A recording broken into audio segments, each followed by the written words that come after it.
Radio Tehran, শুরু হচ্ছে বিশ্ব সংবাদ। আবারও মধ্যপ্রাচ্যে হরমুজ প্রণালীতে ভয়াবহ হামলা পাল্টা হামলা শুরু হয়েছে। চলছে তৃতীয় বিশ্বযুদ্ধ। আর এরই মাঝে আমাদের হাতে এসে পৌঁছেছে ইরান, ইসরায়েল ও যুক্তরাষ্ট্রের মধ্যে যে বিশ্বযুদ্ধ চলছে সেই যুদ্ধের সর্বশেষ গুরুত্বপূর্ণ সবথেকে তাজা আপডেট সংবাদ আপনাদের জানিয়ে দিব। প্রথমেই জানিয়ে দিব, হরমুজের কাছে জাহাজে হামলা, ফের বাড়ল তেলের দাম। আবারও ওমান উপকূলের কাছে হরমুজ প্রণালীর অদূরে একটি পণ্যবাহী জাহাজে অজ্ঞাত উৎস থেকে ছোড়া ক্ষেপণাস্ত্রের আঘাতের পর আন্তর্জাতিক বাজারে তেলের দাম আরও বেড়েছে। এই ঘটনায় গুরুত্বপূর্ণ এই নৌপথের নিরাপত্তা এবং অঞ্চল থেকে তেল রপ্তানির স্বাভাবিক হওয়া নিয়ে নতুন করে উদ্বেগ তৈরি হয়েছে।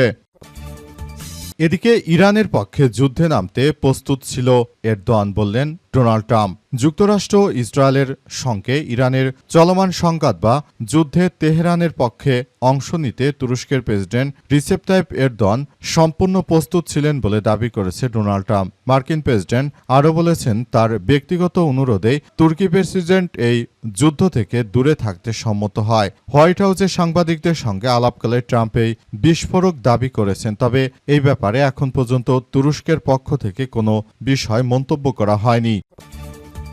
এবারে জানাবো, পারমাণবিক অস্ত্রভান্ডার দ্রুত গতিতে বাড়াচ্ছে কিম জং উন। উত্তর কোরিয়ার নেতা কিম জং উন বলেছেন যে দেশের পারমাণবিক শক্তি দ্রুত বাড়াতে হবে এবং এখন সবচেয়ে গুরুত্বপূর্ণ সিদ্ধান্ত। তিনি বলেন যে যুক্তরাষ্ট্র এবং তার মিত্রদের হুমকি মোকাবেলায় এই নীতি প্রয়োজন। তিনি আরও জানান, উত্তর কোরিয়া তার পারমাণবিক অস্ত্রভান্ডার অস্বাভাবিক দ্রুত গতিতে বাড়াবে। দেশটি যুদ্ধজাহাজ ও পারমাণবিক ক্ষেপণাস্ত্র যুক্ত করার পরিকল্পনা করছে। এরপর জানাবো, মধ্যপ্রাচ্যে যুদ্ধে ইসরায়েলের ব্যয় $205 বিলিয়ন।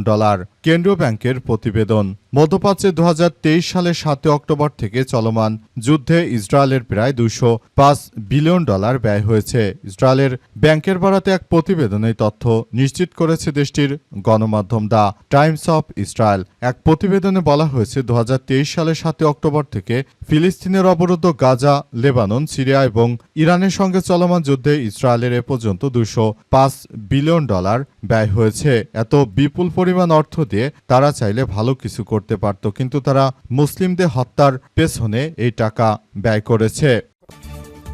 এবং সর্বশেষ জানাবো, গুমের ঘটনায় যতই প্রভাবশালী হোক না কেন কাউকে ছাড় দেওয়া হবে না, বললেন মির্জা ফখরুল। বিএনপির মহাসচিব মির্জা ফখরুল ইসলাম আলমগীর বলেছেন যে যারা দেশের মধ্যে বিশৃঙ্খল পরিস্থিতি তৈরি করছে এবং যারা খুন ও গুমের ঘটনাগুলো ঘটাচ্ছে তাদের কাউকেই কোনোভাবে ছাড় দেওয়া হবে না বলে উল্লেখ করেছেন তিনি বলেন, আমরা বিষয়গুলোকে খুবই গুরুত্ব সহকারে দেখছি।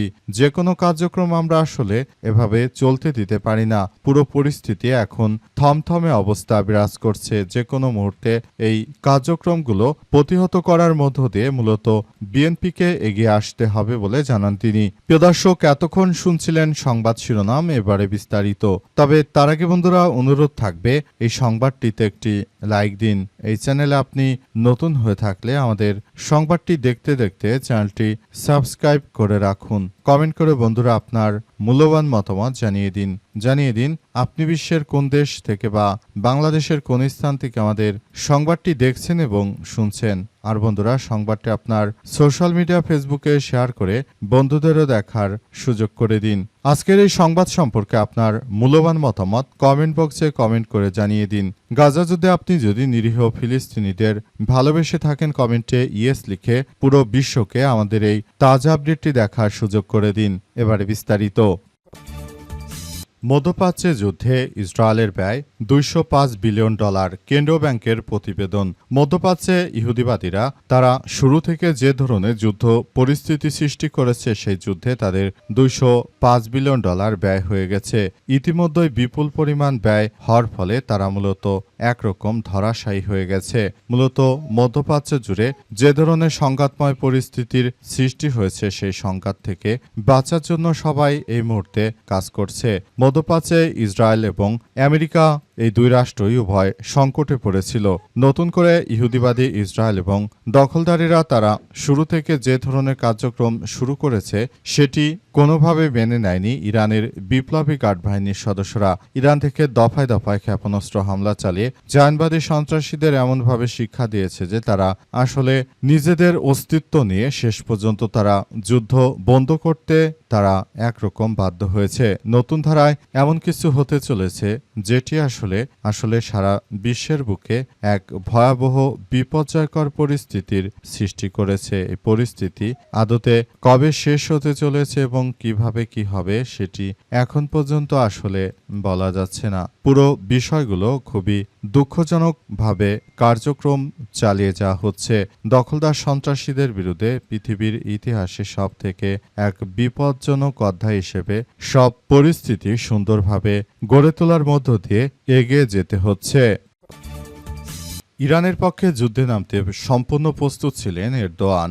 যুক্তরাষ্ট্র ইসরায়েলের সঙ্গে ইরানের চলমান সংঘাত বা যুদ্ধে তেহরানের পক্ষে অংশ নিতে তুরস্কের প্রেসিডেন্ট রিসেপ তাইপ এরদোয়ান সম্পূর্ণ প্রস্তুত ছিলেন বলে দাবি করেছেন ডোনাল্ড ট্রাম্প। মার্কিন প্রেসিডেন্ট আরও বলেছেন তার ব্যক্তিগত অনুরোধেই তুর্কি প্রেসিডেন্ট এই যুদ্ধে অংশ নেয়নি। পাশাপাশি নতুন করে পারমাণবিক অস্ত্র ভান্ডার দ্রুত গতিতে এগিয়ে নিয়ে যাচ্ছে আসলে কিম জং উন। তিনি ইরানের বুকে আক্রমণ হওয়ার পর থেকেই নতুন করে এসব বিষয়গুলো নিয়ে তিনি ভাবতে শুরু করেছেন। তিনি মূলত এমন কিছু করতে চলেছেন যাতে করে সারা বিশ্ব জুড়ে যে ভয়াবহ বিপর্যয়কর পরিস্থিতির সৃষ্টি হয়েছে সেই পরিস্থিতি সবাইকে যেন কোনোভাবে আসলে আর এটা চলতে না পারে সেই বিষয়গুলো খুবই গুরুত্ব সহকারে কার্যক্রম চালিয়ে যাওয়ার ব্যাপারে তিনি কথা বলেছেন বলে উল্লেখ করা হয়েছে। নতুন করে বিষয়গুলো নিয়ে সবাই খুবই আতঙ্কের মধ্যে রয়েছে, তাই তিনি মূলত বিষয়গুলো নিয়ে সবাইকে তিনি খুব সুন্দরভাবে কার্যক্রম চালিয়ে যাবার ব্যাপারে তিনি উৎসাহিত করেছেন বলে উল্লেখ করা হয়েছে।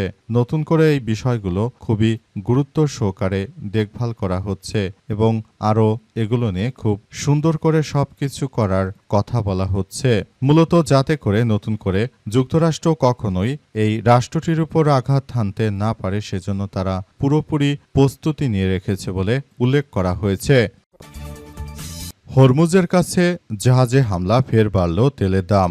আবারও ওমান উপকূলের কাছে হরমুজ প্রণালীর অদূরে একটি পণ্যবাহী জাহাজে অজ্ঞাত উৎস থেকে ব্যাপক ক্ষেপণাস্ত্র ছোড়া হয়েছে এবং ক্ষেপণাস্ত্রের আঘাতে তেলের বাজারে দাম আবারও বেড়ে গেছে। এই ঘটনায় গুরুত্বপূর্ণ এই নৌপথে নিরাপত্তা এবং অঞ্চল থেকে তেল রপ্তানি স্বাভাবিক হওয়া নিয়ে নতুন করে এক গভীর সংকট দেখা দিয়েছে। এই সংকটের ফলে নতুন করে আবারও তীব্র উত্তেজনা বিরাজ করছে।